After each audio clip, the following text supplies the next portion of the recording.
So I actually didn't really know I wanted to be a doctor so much as I knew that I wanted to work with kids.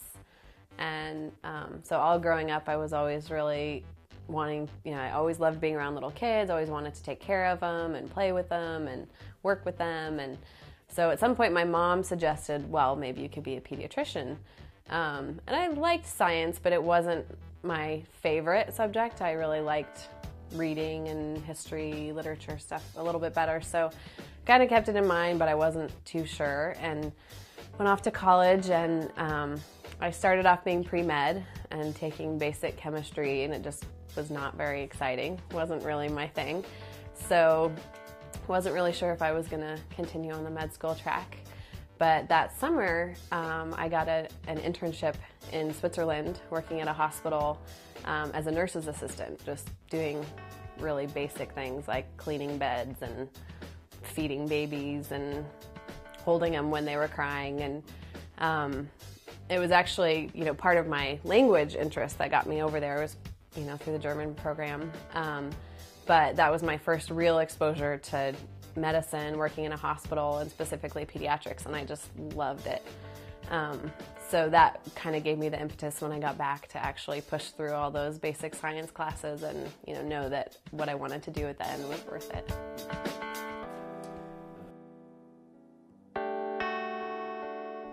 So July 5th was my first day, which is Monday, in a few days. Very excited.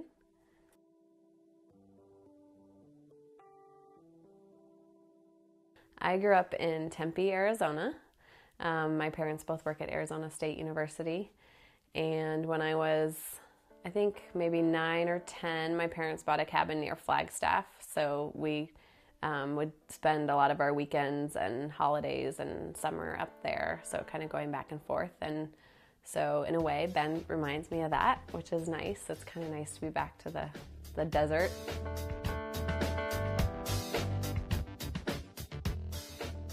So I moved from Seattle, which was great. It's a very cool city and lots to do, and we had a great time there, but we're not really big city people at heart, and we were ready to dry out a little bit and spend some more time outside, so we're excited.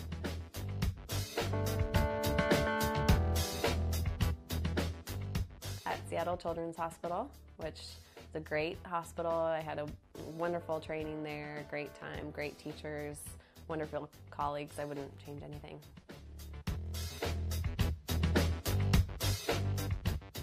Well, I'm vegetarian. I love Italian food, and I love Middle Eastern food like falafel, hummus.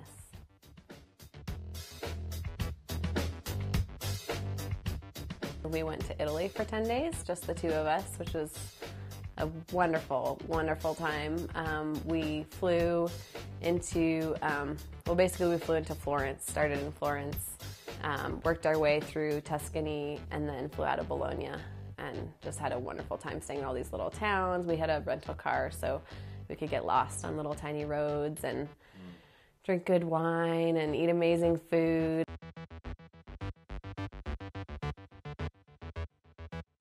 German used to be my best language because I took it all through high school, and then I mentioned I studied abroad there and kept going back summer after summer. And actually, the year after college, I lived in Germany, so at that point, my German was pretty good, but I don't get a whole lot of opportunities to practice, so pretty rusty now.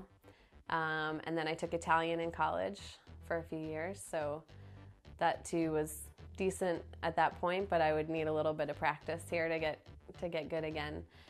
And then I speak some Spanish. Not as much since I left Arizona, but I took Spanish starting in medical school, and then traveled a few times then too to practice and use it.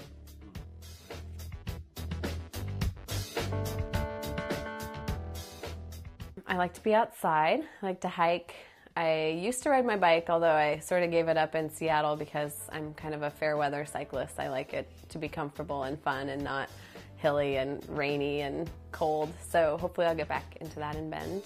I like to ski. I like to hang out with my daughter. I like to read. Cutting for Stone by Abraham Verghese. I'm not sure if I'm pronouncing that right.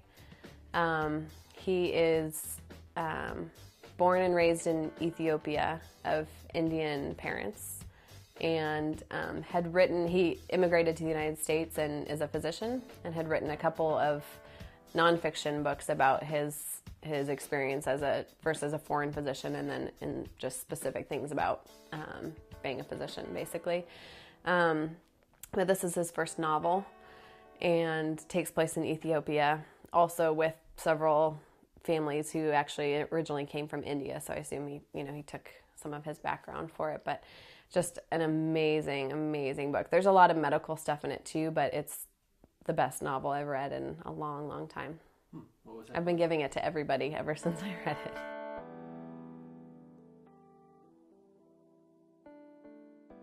I did not. This was kind of a surprise. In fact, when we started talking about leaving Seattle, I saw the job posting in Bend, and I'd heard wonderful things about Bend, but I had never been here, nor had my husband. So a couple times I mentioned it to him. Hey, there's a job in Bend. Should I apply for it? Should we look at it? And at one point he said, maybe if we knew one person in Bend, or even in the entire state of Oregon, that would make sense, but we're not moving to Bend. So kind of put it off, but every time I looked at the job postings, it was just sitting there looking at me. And so finally one day on a whim, I just applied for it, and then had this great conversation with Dr. Cudahy and thought, I need to go check it out. So we came and looked and just fell in love. Here we are.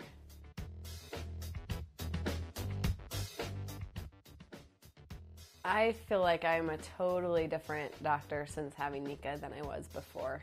And it's not to say that people can't be great doctors without children. And, I thought that I was compassionate. I thought that I understood where people were coming from. But I think that you just can't imagine the depth of emotion that a parent feels for their child until you go through it. And actually with Nika, in the first year, 15 months of her life, we had a couple of health scares, nothing that turned out to be serious or cause any long-term problems. But at the time, it was incredibly stressful, and it really changed my perspective on how I interact with patients and families in particular, just understanding when they're acting so crazy, it's because they're just under such stress worrying about their child.